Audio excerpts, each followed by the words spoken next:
Assalamualaikum warahmatullahi wabarakatuh.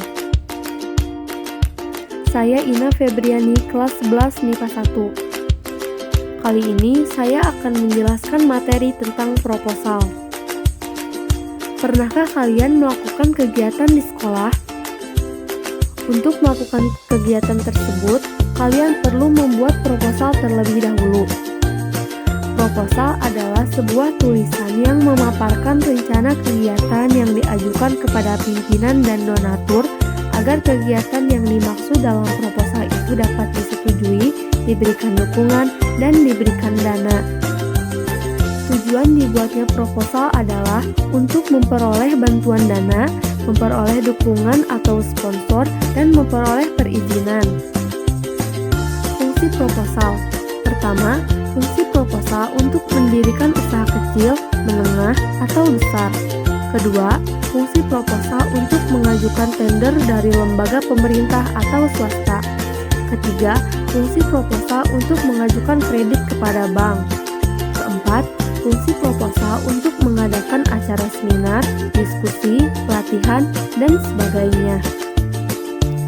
Unsur-unsur proposal yaitu nama atau judul kegiatan, pendahuluan, tujuan, waktu dan tempat, sasaran kegiatan, susunan panitia, anggaran, penutup, tanda tangan, dan nama terang.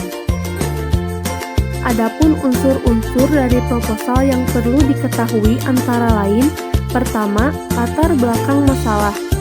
Dikemukakan adanya kesenjangan antara harapan dan kenyataan, baik kesenjangan teoritis maupun kesenjangan praktis yang melatar belakangi masalah yang diteliti. Selain itu, dipaparkan secara ringkas tentang teori, hasil-hasil penelitian, kesimpulan seminar, dan diskusi ilmiah maupun pengalaman pribadi yang terkait erat dengan pokok masalah yang diteliti.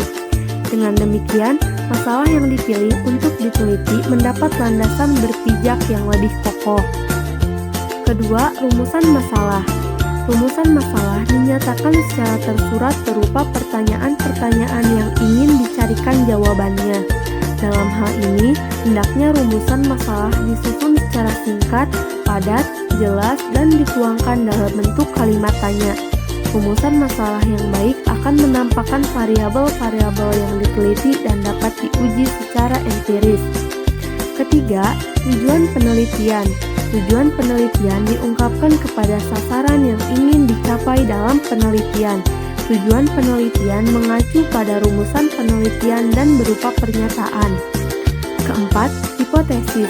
Hipotesis diajukan berupa jawaban sementara terhadap masalah penelitian agar hubungan antara masalah yang diteliti dengan kemungkinan jawabannya lebih jelas. Adapun rumusan hipotesis yang baik hendaknya dituangkan dalam bentuk kalimat pernyataan, dirumuskan secara singkat, padat, dan jelas, dapat diuji secara empiris, dan menyatakan pertautan antara dua variabel atau lebih. Kelima, asumsi penelitian. Asumsi penelitian adalah anggapan dasar tentang suatu hal yang dijadikan pijakan berpikir dan bertindak dalam melaksanakan penelitian. Dalam hal ini tidak perlu dibuktikan kebenarannya, tetapi dapat langsung memanfaatkan hasil penelitian yang diperolehnya dari orang lain melalui karya tulisnya. Keenam, manfaat penelitian. Manfaat penelitian ditunjukkan untuk mengenai pentingnya penelitian terutama bagi pengembangan ilmu atau pelaksanaan pembangunan dalam arti luas. Dengan kata lain, bagian ini berisi alasan kelayakan atas masalah yang diteliti. Ketujuh, ruang lingkup dan keterbatasan. Penelitian ruang lingkup dan keterbatasan penelitian dikemukakan karena sering dihadapi keterbatasan ruang lingkup kajian yang terpaksa harus dilakukan karena alasan-alasan prosedural, teknik penelitian, atau karena alasan logistik. Keterbatasan penelitian karena kendala yang bersumber dari adat, tradisi, etika, dan kepercayaan yang tidak memungkinkan peneliti mencari data yang diinginkan. Kedelapan, kajian pustaka. Kajian pustaka memaparkan teori-teori yang disusun berdasarkan kemutakhiran dan relevansi yang diperlukan dalam penelitian. Terakhir yaitu kesembilan, definisi operasional. Definisi operasional adalah definisi yang dirumuskan berdasarkan hal yang dapat diamati oleh peneliti. Definisi operasional bukan definisi berdasarkan kamus atau pendapat para ahli. Hal ini diperlukan terutama untuk istilah-istilah yang berhubungan dengan konsep-konsep pokok dalam penelitian, juga untuk menghindari perbedaan persepsi. Struktur proposal mempunyai 10 poin. Pertama, sampul proposal. Setiap proposal harus dilengkapi dengan sampul yang terdapat logo organisasi atau kegiatan. Pada bagian sampul proposal tersebut juga ditulis nama kegiatan yang akan dilakukan. Kedua, latar belakang kegiatan. Pada bagian ini menjelaskan mengenai hal atau keadaan yang melatar belakangi dilakukannya kegiatan. Perlu diperhatikan bahwa dalam penulisan latar belakang sebaiknya dimulai dari hal yang sifatnya umum hingga hal yang sifatnya khusus. Ketiga, nama kegiatan. Di dalam proposal harus dituliskan nama kegiatan yang akan dilakukan sehingga setiap orang yang membaca proposal tersebut akan mengerti. Keempat, tema kegiatan. Setiap kegiatan pasti ada tema khusus yang ingin diangkat. Nah, tema kegiatan tersebut juga harus dituliskan dalam proposal. Kelima, tujuan kegiatan. Suatu kegiatan dilakukan tentu memiliki alasan dan tujuan yang ingin dicapai. Tujuan kegiatan juga penting untuk dijelaskan secara ringkas di dalam proposal. Keenam, jenis kegiatan. Di dalam proposal juga harus dijelaskan tentang jenis kegiatan atau acara yang akan dilaksanakan.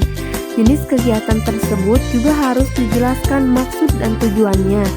Ketujuh, sarana promosi. Pada proposal kegiatan tertentu akan membutuhkan kerjasama dengan pihak lain. Nah, di dalam proposal juga bisa dijelaskan mengenai kesempatan promosi bagi pihak sponsor dan juga media promosi yang disediakan, misalnya spanduk, banner, umbul-umbul, brosur, dan lain-lain. Kedelapan, estimasi anggaran. Informasi mengenai estimasi anggaran yang dibutuhkan juga harus dijelaskan rinci di dalam proposal, mulai dari alokasi dana untuk perlengkapan, administrasi, konsumsi, dan berbagai keperluan lainnya. Kesembilan, penutup. Bagian penutup biasanya berisi ucapan terima kasih kepada instansi terkait. Pada bagian penutup proposal ini juga harus dilengkapi dengan stempel dan tanda tangan pembuat proposal. Kesepuluh, susunan kepanitiaan. Susunan kepanitiaan menjadi bagian yang cukup penting bagi struktur proposal. Susunan kepanitiaan ini bisa menjadi sarana yang baik untuk menarik perhatian pihak sponsor. Proposal mempunyai 4 jenis. Pertama, proposal bisnis. Proposal ini berkaitan dengan dunia usaha, baik itu perseorangan maupun kelompok. Dan contoh dari proposal ini misalnya proposal pendirian usaha, proposal dalam bentuk kerjasama antar perusahaan. Kedua, proposal proyek. Pada umumnya, proposal proyek ini mengacu pada dunia kerja yang berisikan serangkaian rencana bisnis atau komersil, misalnya proposal proyek pembangunan. Ketiga, proposal penelitian. Jenis proposal ini lebih sering digunakan di bidang akademisi, misalnya penelitian untuk pembuatan skripsi, tesis, dan lainnya. Isi dari proposal ini adalah pengajuan kegiatan penelitian. Keempat, proposal kegiatan, yaitu pengajuan rencana sebuah kegiatan baik itu bersifat individu maupun kelompok, misalnya proposal kegiatan pentas seni budaya. Manfaat dari proposal yaitu menjelaskan secara tidak langsung kepada pihak-pihak yang ingin mengetahui kegiatan tersebut untuk meyakinkan para donatur atau sponsor agar mereka memberikan dukungan material maupun finansial dalam mewujudkan kegiatan yang telah direncanakan. Kaidah kebahasaan proposal. Pertama, menggunakan istilah ilmiah, baik yang berkaitan dengan kegiatan yang akan dilakukan atau yang berkaitan dengan bidang keilmuannya. Kedua, menggunakan kata kerja tindakan untuk menyatakan langkah-langkah kegiatan atau metode penelitian. Ketiga, menggunakan kata-kata yang menyatakan pendefinisian, yaitu merupakan, yakni, yaitu, adalah.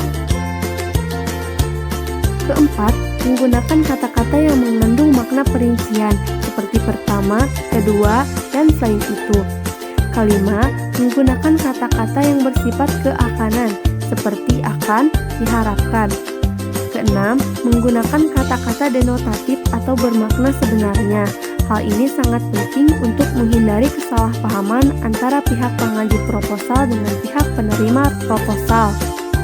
Sistematika proposal adalah kerangka penulisan rencana penelitian atau karya tulis yang meliputi beberapa elemen penting dari judul, isi, hingga daftar pustaka guna menjelaskan tentang apa, mengapa, dan bagaimana riset akan dilakukan.